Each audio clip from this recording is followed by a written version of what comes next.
Okay, greetings everybody. Keith here. Hoping everybody's having a good day, enjoying life, living life, enjoying life, living life, loving life. Coming at you again with the next part about Hitler's willing executioners. And if you remember in the last couple, we were talking about the locality and how it stems outward. And that's the original flare-up point, I'll call it, for the genocidal actions in Nazi Germany. And the reason I say that again is because they employed the local people at the local level through both economic incentives and, of course, economic threats, as well as even death threats for supporting Jews. And so all of that was implemented at the local levels.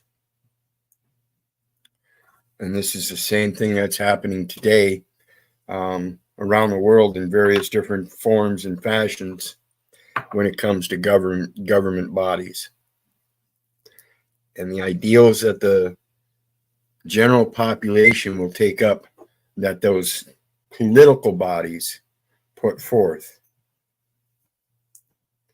as a means of control. And I said it many times, most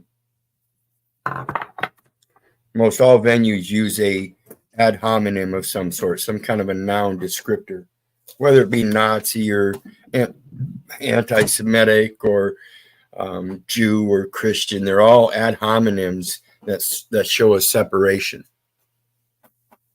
And that's the use of those ad hominems that causes the disposition, which is the effect, separation.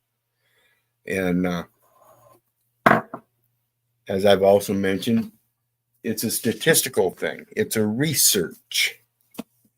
And if you remember the thing on the enumeration at birth and the state's vital statistics jurisdiction that's created when each one of us is born, that's the most localized level. You're born into a military system. And so we're going to go on with the next part, which is 6 battalions, agents of genocide. And of course, before we get started, I want to thank everybody for your support.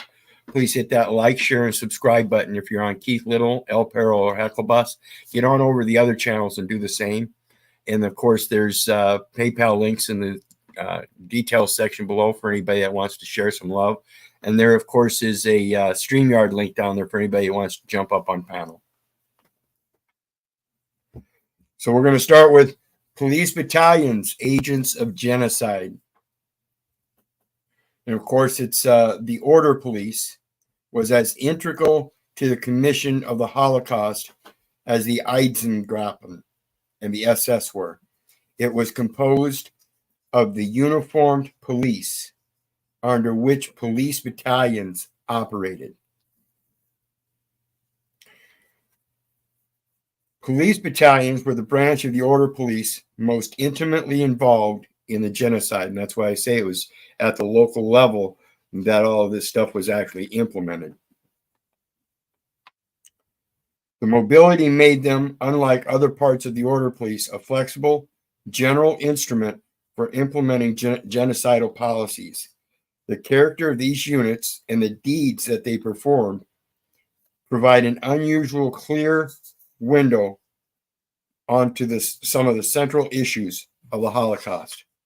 And again, like I said, I think the central issue there is that we're still Hitler's willing executioners today. We've just taken on a different ad hominem. Whether you want to call it Joe Biden, Kamala Harris, Trump, and whoever else, any leader, or even your neighbor, you might consider your neighbor such a being. Depends upon your ideology. The next one says, the order police grew from a total of 131,000 officers and men on the eve of the war to 310,000 men and officers by the beginning of 1943.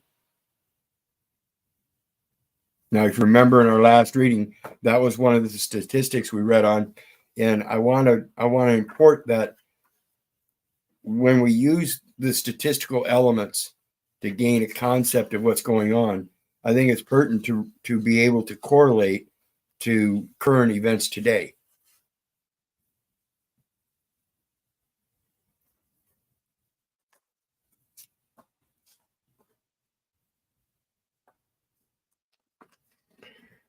Police Battalion 65 is one unit which formed a bridge between two of the main loci of the Holocaust, the Soviet Union and the general government.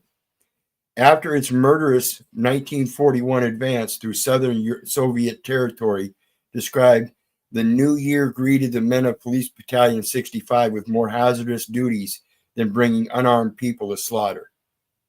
Battalion 65 was the first battalion that went into Soviet territory after the Jews and their conquest of world domination.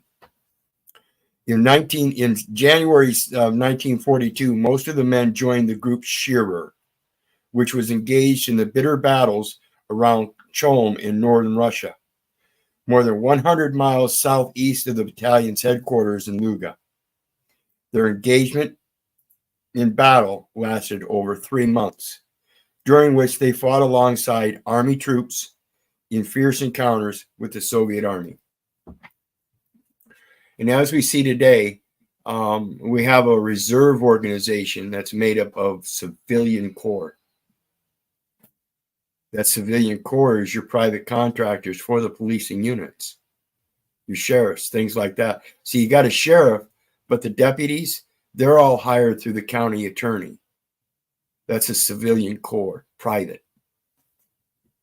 And that's what they're doing.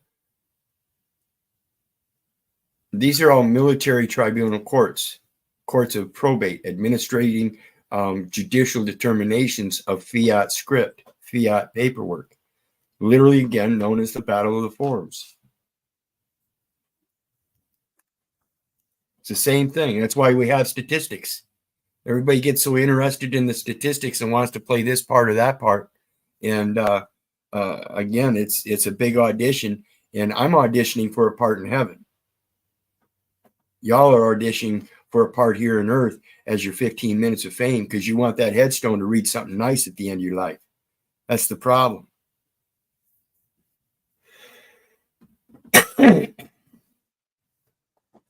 Many killers and bystanders who came to the environs of a death camp have commented on the unmistakable odor of death hanging in the air for miles.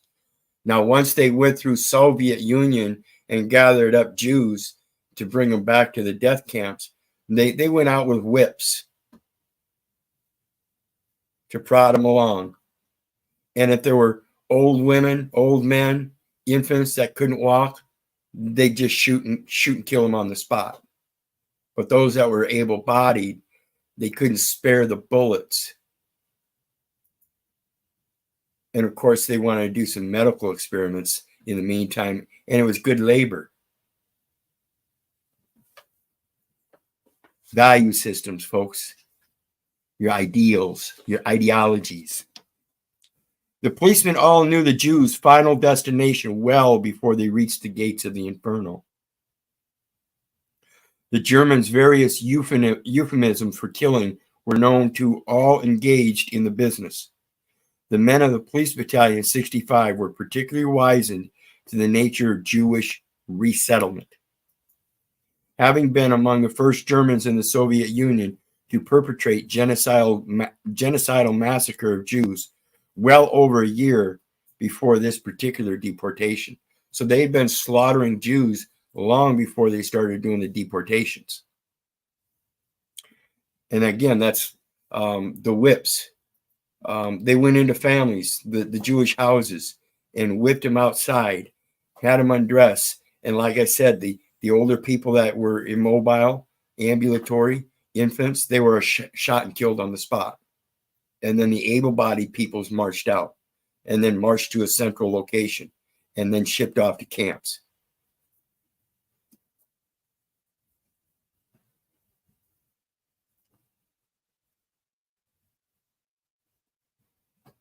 After descending from a different transport immediately outside Auschwitz, which they handed over to the camp's personnel, who brought it inside. And the transport is literally, it's a commercial term for cargo, and that's what they considered the Jews. So the transport was a load of Jews. The men of Police Battalion 65 rested before their return journey. They were in repose before the gates of a death factory, of an institution like no other in human history, built, refined, and continually modernized for the explicit purpose of consuming human lives. This rest time afforded the Germans almost an irresistible opportunity for reflection. They had just unburdened themselves of their human cargo, destined for the furnaces inside. In turning their backs on Auschwitz, they were closing another chapter in their nation's unfolding blood-written chronicle.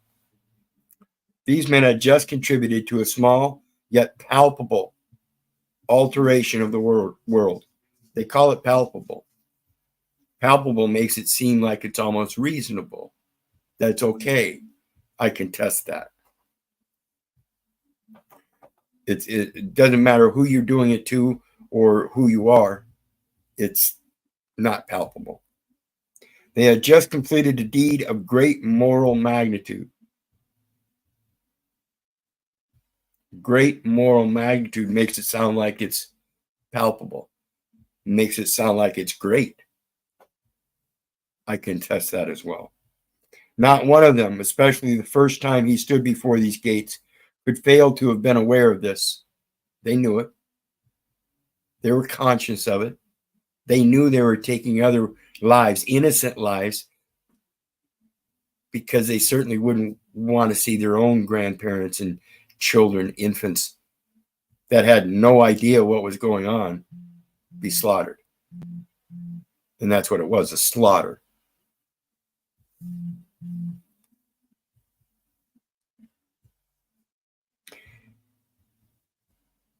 How did they evaluate the morality of what they had just done? And like I pose, if you're going to try to evaluate a morality, put your own friends, family, and loved ones in those positions. See what your morals say then.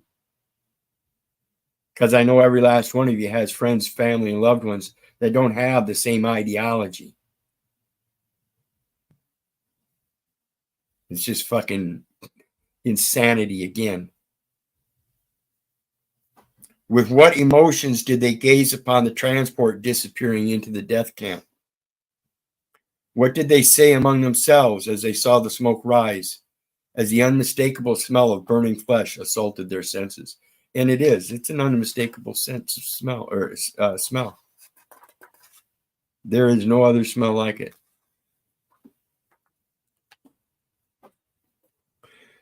Police battalions and other units of the order police commenced slaughtering Jews en masse with the beginning of the simultaneous onslaught against the Soviet Union and its Jews, and continued as long as Germans continued to kill Jews systematically.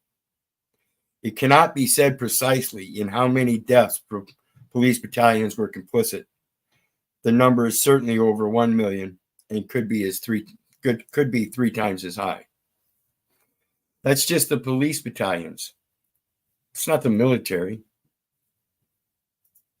But again, it's not about the numbers. It's about the issue that you would do that to another man, woman, or child, simply because they hold a different ideology. And you blame that ideology as your problem. They're all problematic within themselves, if you think about it. 7, Police Battalion 101, the men's deeds. Like Police Battalion 65 and other units of Police Regiment 25, Police Battalion 101 engaged wholeheartedly in the Germans' extermination of European Jewry. The battalion had 2 lives. The early one lasted until May 1941, when the battalion was remade as its initial personnel of professional policemen were replaced almost completely by raw draftees.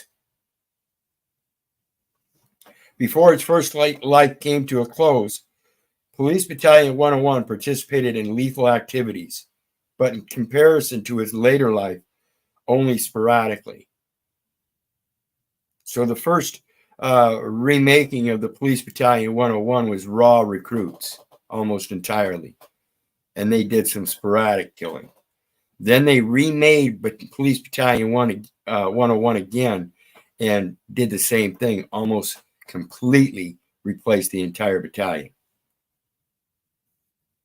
Its second life lasted from that May until its dissolution and was marked by the overwhelming bulk of its killing activities.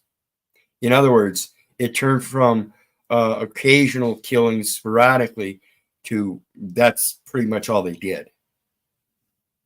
They weren't there to collect your paperwork, put it that way. You see where we're going? Because a personnel change demarcates the battalion's two instantiations, its first life had little relevance for the deeds that shaped the identity of the battalion's second life. In other words, the second battalion was made up of other men that were somewhat trained and specifically.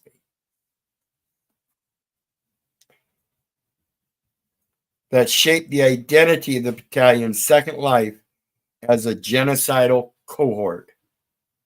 In other words, it had an initiating mechanism, which was, of course, Hitler. And his program, evidently assisted by other people throughout various different ranks, came up with this model of police battalions at the local level. And yeah, it was very strategic. You think they're not doing the same kind of things today? They're just doing it through silent weapons and quiet wars. They're not running around like banshees on a field going, da-da-da-da-da, charge! They're charging you in the paperwork, which is known as Battle of the Forms. It's a spiritual warfare. And as long as you keep acting like a person, you might be a good guy, but you make a shitty person.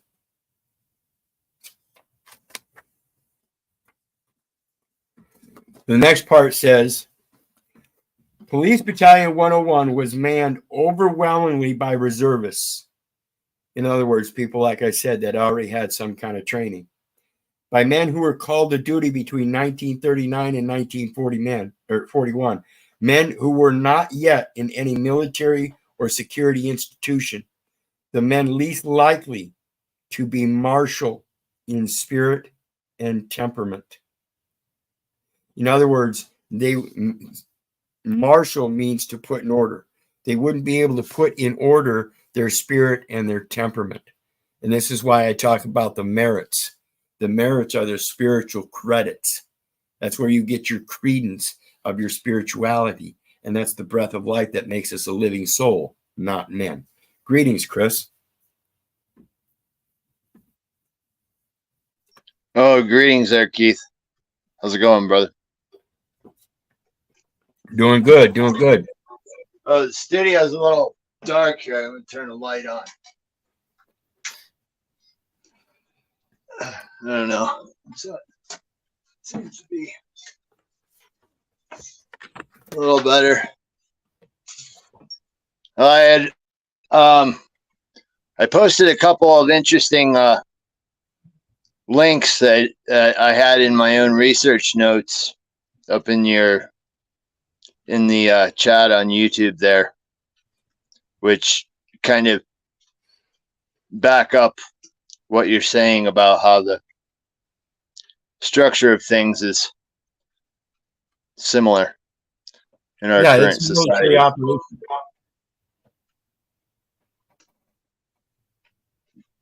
Say again? It's a military operation, and it's done through the paperwork known as fiat paper. And it's what directs everybody. Everybody believes in the paperwork. And that's the manual system. So anyway, I'm going to get on with the next part. And it says, And of course, again, like I said, you might be a nice guy, but you make shitty persons. The most important characteristic of the battalion's men for assessing their actions and the degree to which they were, as a group, representative of German society, that is, ordinary Germans, is their degree of Nazification. In other words, what is the degree of your indoctrination? See, I think people get indoctrinated firstly to the language. That's what we teach our children first and foremost, is reading, writing, and arithmetic. And in that, we get indoctrinated to that first. And it's just like a story, a book. You don't start out with a book. You start out with a mark. You start out with a stroke. And you add another stroke and another stroke. And you end up with a letter. And then you add more strokes separate from it. You end up with a word. And then you keep doing that, you end up with a sentence. And then you keep doing that, you end up with a paragraph. Keep doing that, you end up with a whole page and a whole chapter and a whole section and a whole book. So there's a lot more to it than just the indoctrination. As we go in that language itself makes it easier to become indoctrinated with the various different ideologies. It makes it very easy to be indoctrinated into believing in racism, so that you have to fight for civil rights. It makes it easy to have you believe in that the women have equal rights in the men, and that's not so. Men have a superior right to protect the women because they have a greater power to do so. Therefore, they enforce that right as opposed to a woman doing that thing. The woman does have a right to protect, but it's at a different level, and it's for the children at home. So there are distinct differences that we have to write or realize as absolutes as our places in society in reality, and not in accordance to some kind of false ideology. You can be a mechanic and a great cook, but if you go to the mechanic shop and that's your job, and you don't have a job as a cook, you don't go to the restaurant and start cooking for everybody. There's two separate, distinct tasks for two different hats at two different places. We have to learn how to do that and distinguish ourselves from everybody else and their ideologies. Because I certainly wouldn't want somebody walking in my house and cooking breakfast for me if I didn't know him. I'll do certain things myself. And I think that's the main thing that people have fallen septic to, is that they give up that responsibility as a convenience to teach their children, because their mom and dad did the same thing, and now it's become a normal thing. Scripture tells us, and the reason I say this here in regards to this Hitler's willing executioners, these people pose to be Christians, and Scripture tells us that we're supposed to bring our children up knowing of the Lord. And if we're doing that, then that should be the first reading, writing, and arithmetic source. And it should be done through reason and logic to help dispel the myths about being over emotional and believing that you can be transgender. That's fucking insanity, people. Just like it's insanity for Muslims to blame Christians and Christians to blame Jews. We come from each other. It's an extension of the same ideology that's been morphing over time. And if you get to the simplicities in each one of them and find out that they all intentionally say the same things in high moral standards, such as honor thy Father in heaven, honor all prophets, let's love your neighbor as yourself. Same two concepts throughout all religions. Do unto others as you would have them do unto you. So it doesn't matter if it's a Jew over there. Is it a woman? Is it a child? Can you not see your own women and children in that? And again, they're not even your children. They're the children of God. You want to call me names? Call me a child of God. I dare you.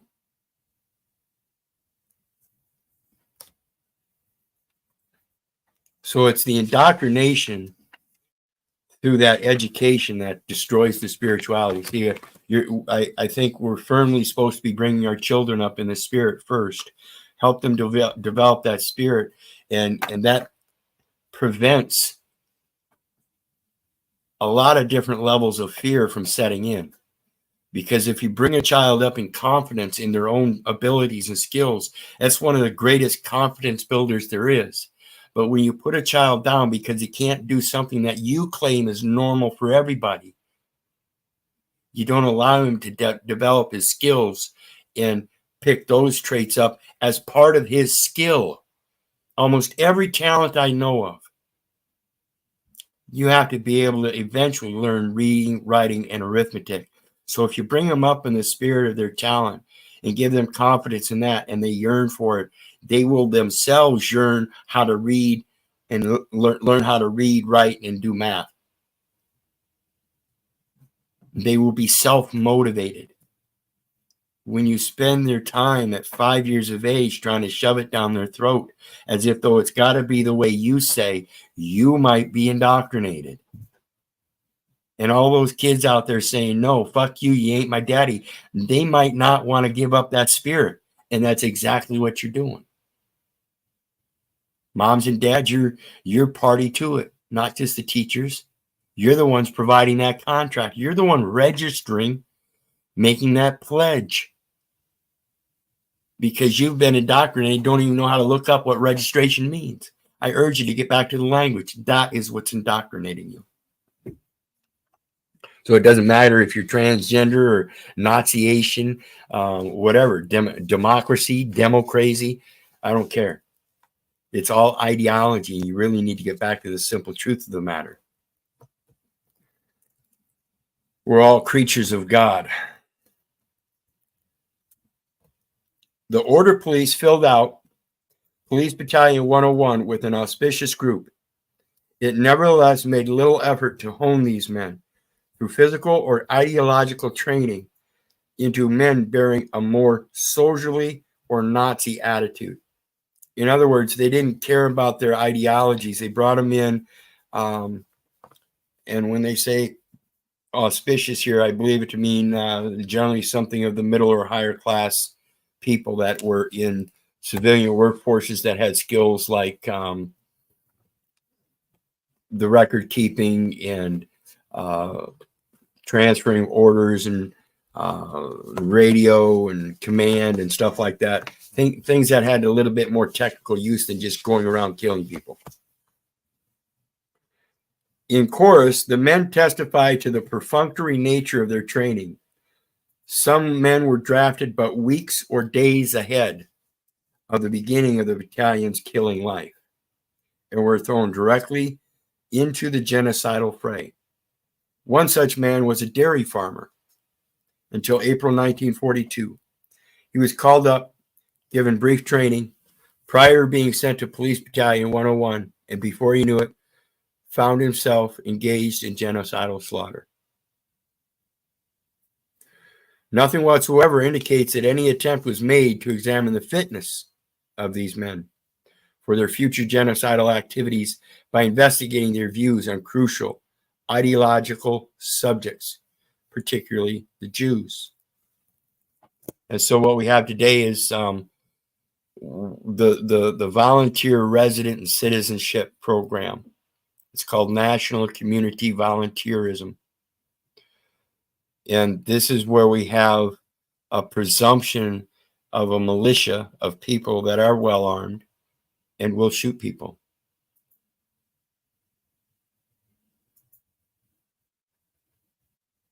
There's no need to check their fitness. All they got to do is have a gun. Whereas the auspicious people would be the military people that are already boots on the ground in training, in wars and stuff. And so we grow up as young men and women signing up for SS5, and there's no fitness qualification, except for the young men that go to that fitness qualification at the state's capital or whatever, where they go through the initial testing for physical test and psychological test, And if you're not declared fit there, then you're done. However, you're still part of the militia now, and your fitness no longer is deemed necessary. You can volunteer it all you want. Step up. Even the old women and old men, if you can carry a gun, we'll let you go up on the front line and die.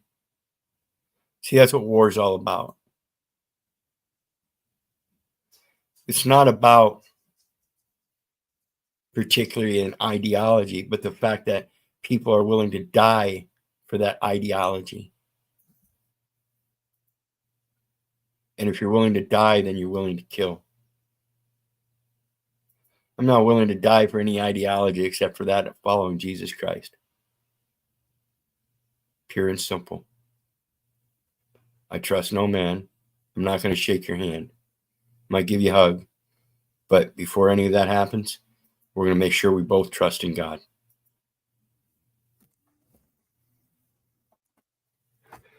The first order to kill Jews was communicated to the battalion's commander, Major Trapp, some short time before the operation's designated day. The day before the foray, he gathered his officers for a briefing and divulged to them their orders. So they were given 1 day. Presumably, the company commanders were not supposed to inform their men of the anticipated event. Some evidence suggests that not all of them kept quiet.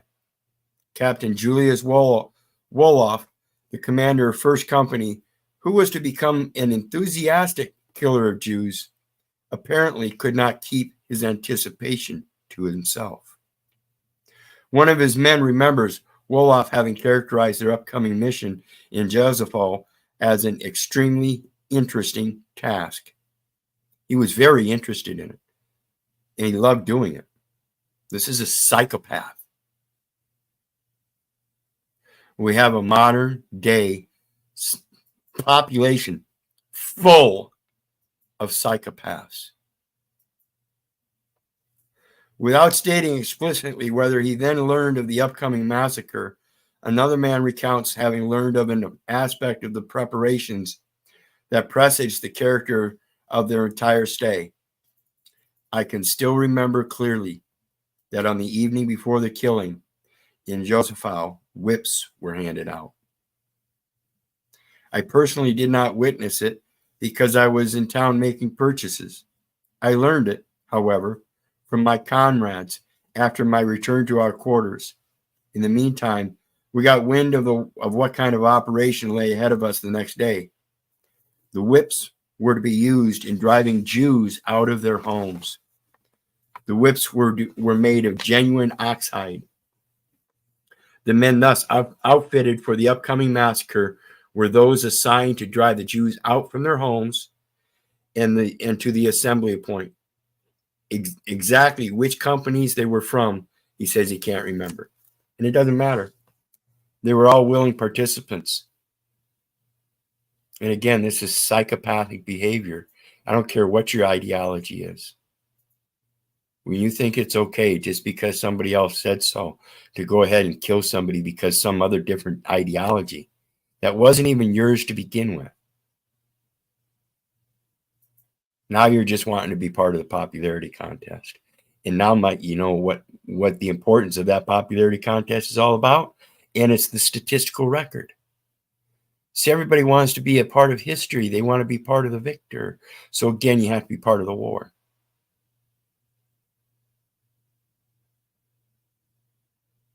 You want your 15 minutes of fame and some kind of writing? Go ahead. Probably ain't nobody going to remember it. The only ones that history remembers are the ones that lead the countries into those kind of ideologies and then go to war. And it doesn't matter if they won the war or lost the war, because the one writing the history as the victor is always going to tell you about the loser. That's part of the play. You got to let the rest of the world know the statistics of how bad you beat them. Again, sickening, psychopath. What do you think, Chris?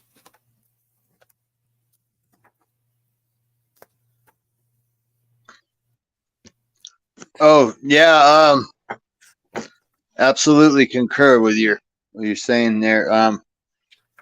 It was really thinking about this when I read what Wikipedia says about the doctrine of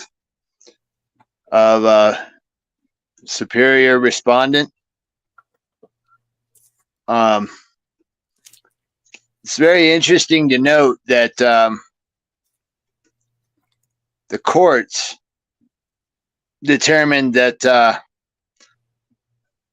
this doctrine of superior respondent does not pertain to securities laws. And they're buying and selling those securities. Yeah, because you're the principal. So you have to assign somebody else as a transfer agent to make all the transfers. Transfer comes to the asset, whereas the transactions internally, and that's a trust action, and the transactions internally are under a contract. So now you have a trustee that can create a contract with a bank or insurance company or whatever else to perform the contract side of the obligation in trust for the principal. That's proper representation. Right. Well, it's there's a lot to be discerned by just reading what Wikipedia has to say on these subjects too. It's very interesting. Yeah, and I urge people to do that. I urge you to go ahead and use Wikipedia, because if you've got a good, strong mind, you're going to be able to read Wikipedia and determine for yourself. And of course, don't just use Wikipedia, but use Wikipedia as one of the sources so that you can use it. And Wikipedia is one of those sources that if you know what you're doing, you're going to see the things that correlate and the things that don't. And then you can go check out the things that don't and see if they're, in fact, not in line with it and somebody just put it on there. Because Wikipedia, anybody can edit that. And so a lot of people will go in and put information, and sometimes it's not true. And so it's it's one of the better sites to do research on things that may not be true, so you can get a deeper feel of whether it is true or not. And then another company that I support, it's it's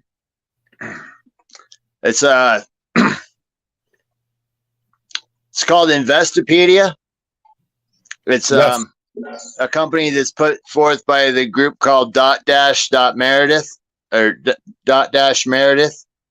Yep, and they do all the financial definitions. Yep. It's very insightful. If you go in and you look at that, how they define things and what articles are put up there, becomes for those of us who feel some duty to understand how the world's operating and how to help other people make good decisions. Yeah, and that's an excellent site. I use that myself. So the people that I'm working with, we just established a law firm. We're going to be making a contract with Meredith to assist them in the way that they influence how people make decisions. Awesome. That'd be cool. Keep me abreast of that, so I know, because that's it's one of the main things I want to do here is to impress upon people the importance of life here is to educate, learn, and educate. It's just simply riding a bike. The more you ride the bike, the better you get at it, and the better you get at it, the better you're able to teach others. And of course, the better you get at teaching others, the better you get at teaching them just by showing them. Your actions eventually become louder than your words.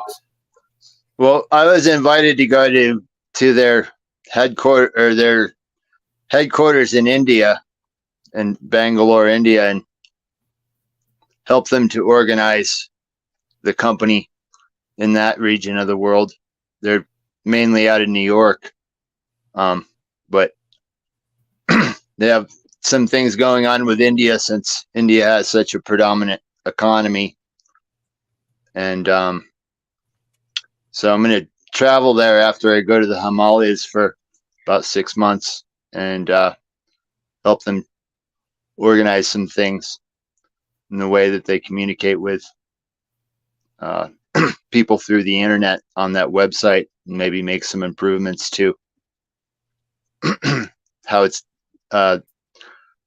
how easy it is to navigate it. It's not all that easy yet, but yeah, I generally I don't use it except to punch a definition in my search engine and then type in Investopedia.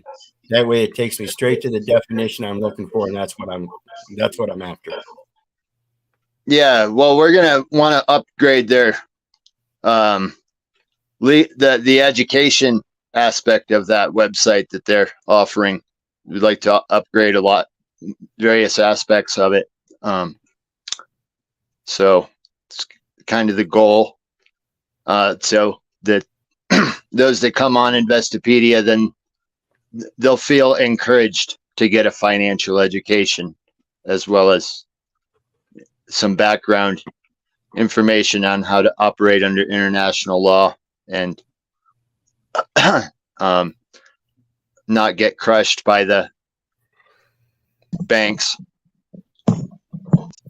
So, yep, absolutely. Greetings, Napalm. How you doing tonight, brother? How's it going, guys? We're doing well. We're doing well. How about yourself? Right on. Yeah, I'm sitting by the fire just listening to the conversation. I like what I hear. Awesome. Awesome. I appreciate that, because I need people to listen and spread the word that we really are deceiving ourselves, and we're willingly executing ourselves, folks. We have to learn, grow up, and quit pointing fingers at everybody for blame, and get on the bike and keep riding. And that's a basic principle of doing things for yourself. You don't need somebody else to ride the bike for you. And that's what we're doing. We're giving up all of our responsibilities of riding a bike for conveniences. We're giving up the responsibility of that, raising that child in a proper spiritual education by giving them a public education. We think that's convenient. It's not only not convenient, but it's to our detriment as well as their detriment and the following generation's detriment. It's going to keep being a detriment to the following generations until we bring them out of that public indoctrination. They're merely schooling your kids. They're not educating them. That's your job. So anyway, I'm going to continue on here with the last little bit.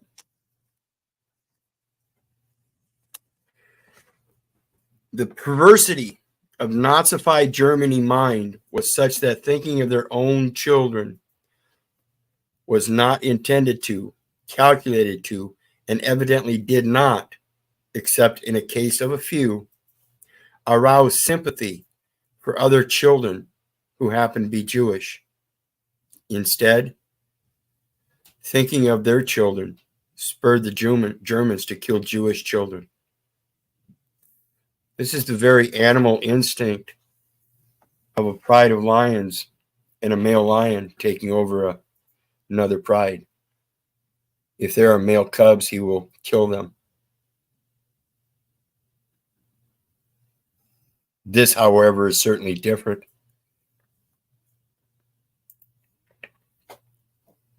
This is just pure genocidal for no reason except a false ideology. At least in the animal kingdom, the lion does it as a natural instinct and not as a matter of fact of war, just because he doesn't like some group of people or group of different colored lions or something, you know. Mankind's the only creature that does that kind of shit. Again, proven through history of time. And we even use animals to do it sometimes. Think about that. Roman times, they used to send bears, lions, tigers, and bears. Oh my. Used to send them out there in front of the auditorium, in front of the Colosseum, and people cheered them on, either to fight other animals or to fight warriors.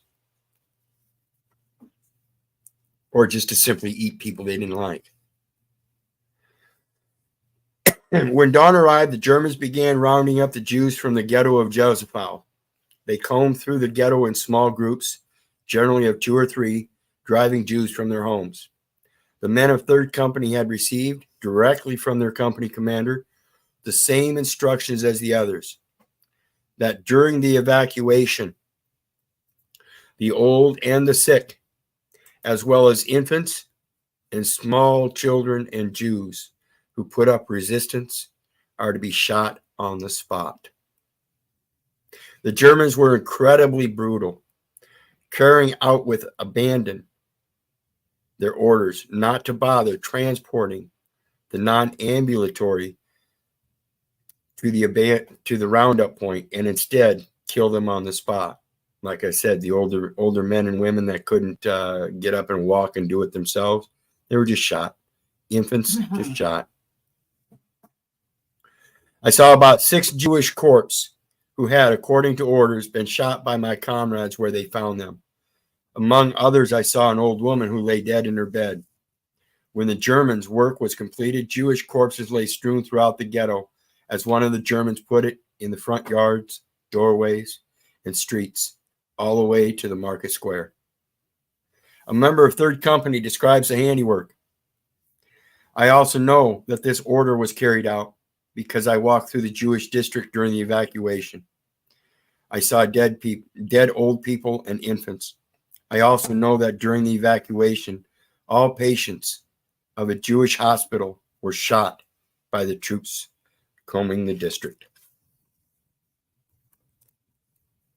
People in hospitals, people that were needing help and couldn't possibly be any harm, injury, or anything. How can you just do that? And people in the military today, if you're listening, I urge you to stop and rethink what you're doing. Just because it's not happening here on American soil against another different ideological group doesn't mean that's not what you're doing. This is his lands, all of them. So just because there's a body of water between them doesn't make any difference. You're just as much Hitler's willing executioners. They just call you by something else. And no disrespect. Just blunt truth. The Germans assembled the Jews at the market square. The driving of the Jews from their homes had taken a long time. It was Police Battalion 101's first killing operation, and they had not yet streamlined their routine. Some of the officers were dissatisfied with the progress of the operation, much like addicts. They went around spurring their men onward. We're not making headway. It's not going fast enough. And so today we hear people saying, I'm just doing my job. And then their boss says, well, we're not making headway. You're not going fast enough. How long are you going to be willing to participate in a genocide? In a Holocaust? Just because it didn't take just 4 years to happen, it's just taking a little bit longer and stretching over a longer period. It doesn't mean it's not the same goddamn thing.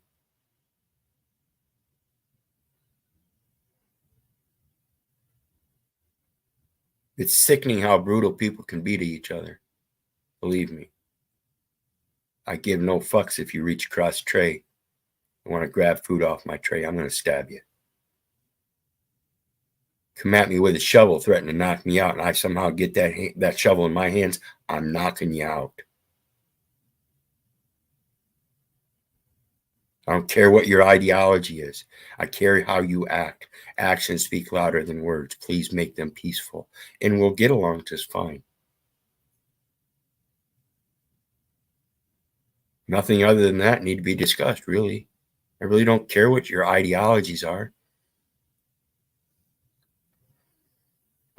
Seems like we lost our napalm brother. But what do you got going, Chris? Before you hop up, I've got thank everybody for your support. Please hit that like, share, and subscribe button. There's a PayPal link down in the details section for anybody who wants to share some love. And, of course, panel link's still down there if anybody wants to jump up and join the panel real quick before we shut down. What do you got, Chris? You're muted. Bit, but I'm just gonna hold it for now, and you know, bid you all a good evening. All right. Well, I appreciate your support again, brother. I always enjoy having you up. I think you've got a curious mind that's asking some good questions and making some good, truthful contemplations, and I always appreciate that. Well, we're concerned that people evolve, and they don't have to repeat the same bullshit in the future. Absolutely, that's what we're trying to. That's what we're trying to teach. Is you are diverse, and we can come up with new and creative ways to solve our own individual problems. When we get good at that, we learn how to help other people solve their problem. This is the give a man a fish, you feed him for a day. But if you teach him to fish, he eats for a lifetime. But the true principle is to teach each other. Go forth with your talents. You go forth with 5 talents, teaching all 5 of your talents to a group of 5 people. You're going to learn a talent from each one of those people too. It's reciprocal. It's called currency.